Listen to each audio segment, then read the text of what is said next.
Few people were asking for a quick video to run through high level what's been done on the truck. We're at the midway point of the auction, so I figured I'd get this uploaded for you guys. Let's get going. Apart from the obvious bodywork restoration, we'll go through here step by step. So ARB bumper is a couple years old, fairly new. You've got the black rhino aluminum wheels, the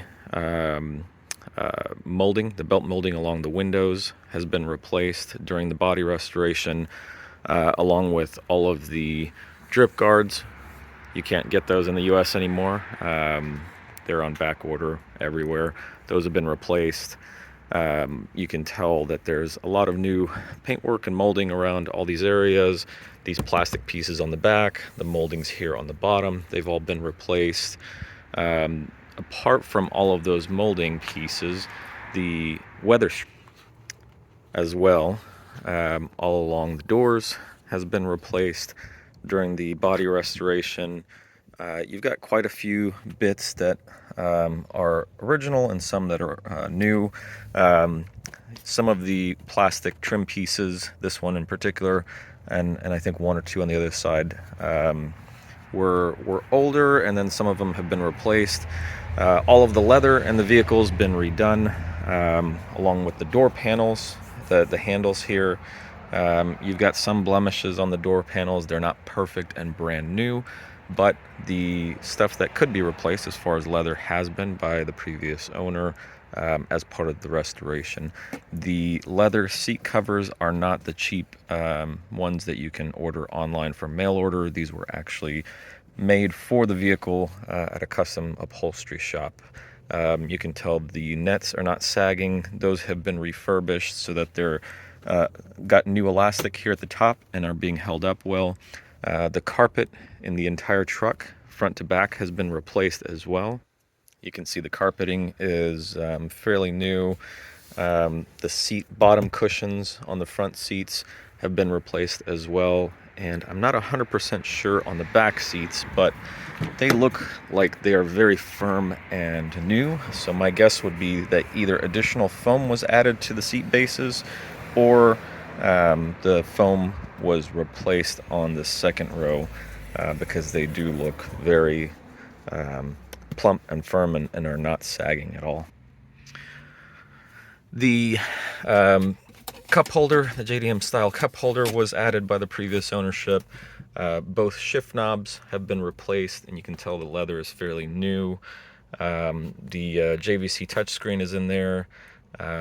Center differential lock button, which I added there to function and allow you to turn on the center differential lockers, whether you're in 4 high or 4 low.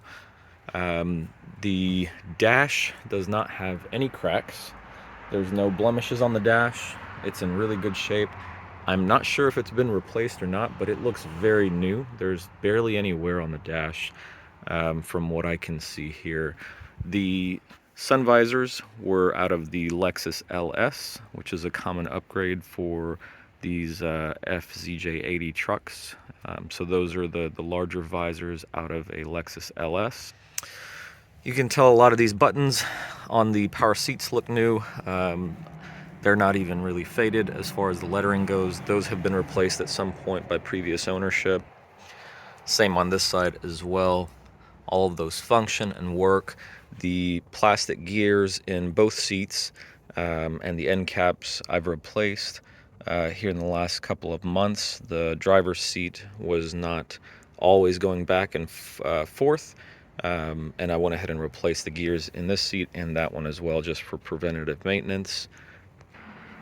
The other thing you can tell is that this is an LX450, and the LX450s, from the factory, they came with the bronze gold colored glass across all the windows, and this does not have the bronze glass. Previous ownership replaced every bit of glass on this vehicle.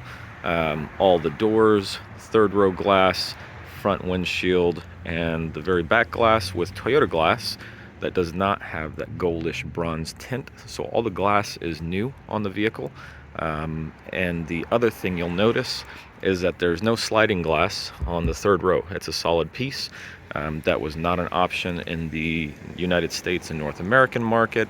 That was something that he had imported and installed as part of the body restoration. We're now under the hood. I'll go through the things that I know have been replaced for certain and approximately when. Top end gaskets, valve cover, and everything were replaced in the last 3 years or so by previous ownership. The intake hose is fairly new. The throttle cable is new as well. You can tell the sheathing's still here. A lot of times this peels off and you get that rusty color on the metal. EGR components have been replaced.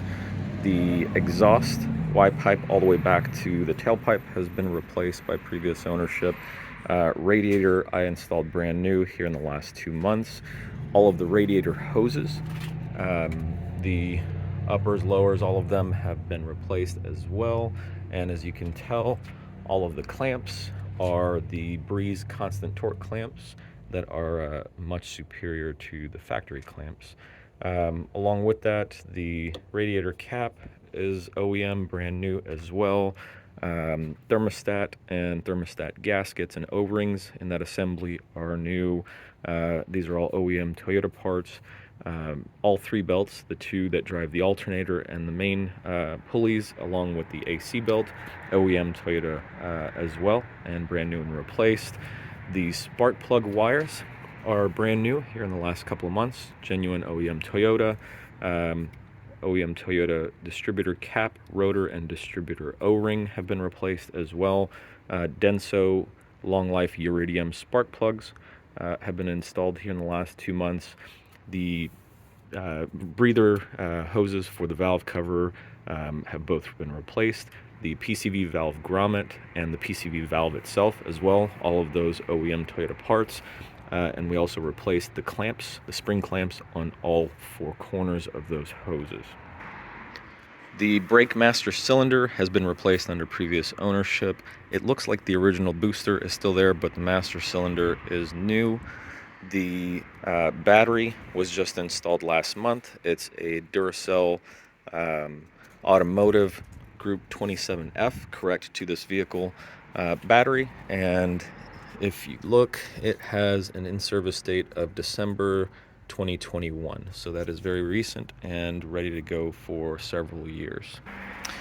Along with the radiator replacement, all the fluid was flushed out and Toyota Red coolant was put back in, so the correct coolant is in there. Oil was changed as well with Mobil 1 synthetic. And if you take a look at the other videos on the listing, I did do a full compression test, dry and cold, to get the most realistic numbers for the engine, and that came out very good and healthy. Apart from that, Old Man Emu suspension is on here from previous ownership, along with factory Toyota shocks that were new all around in the last 2.5 years or so, and the steering stabilizer. And if you look closely, there's a lot of new gaskets and trim work that have been used around the car as part of the glass replacement and the body work. There's quite a bit of little parts on this guy that have been replaced as part of the restoration that the previous ownership did that really make this thing look brand new. And worth mentioning, the gas struts up here and on the trunk hatch are new as well. Now keep in mind, this is not a brand new 2021, 2022 truck. It is a 1997. It's a body on frame vehicle that rides very much like a truck if you've never driven one of these. But as far as an 80 series Land Cruiser goes, this is by far the cleanest one I have ever seen. And mechanically and cosmetically, it's in very, very good shape. If you have any questions, please ask them in the comments section or the button to ask the seller a question. And if you'd like to come see it in person, and you're in the Austin, Texas, Georgetown, Temple area, I would be happy to accommodate you to come take a look at it, take it for a test drive, and get a personal view of it. Hope you guys enjoy the rest of the auction, and if you have any questions, please ask below.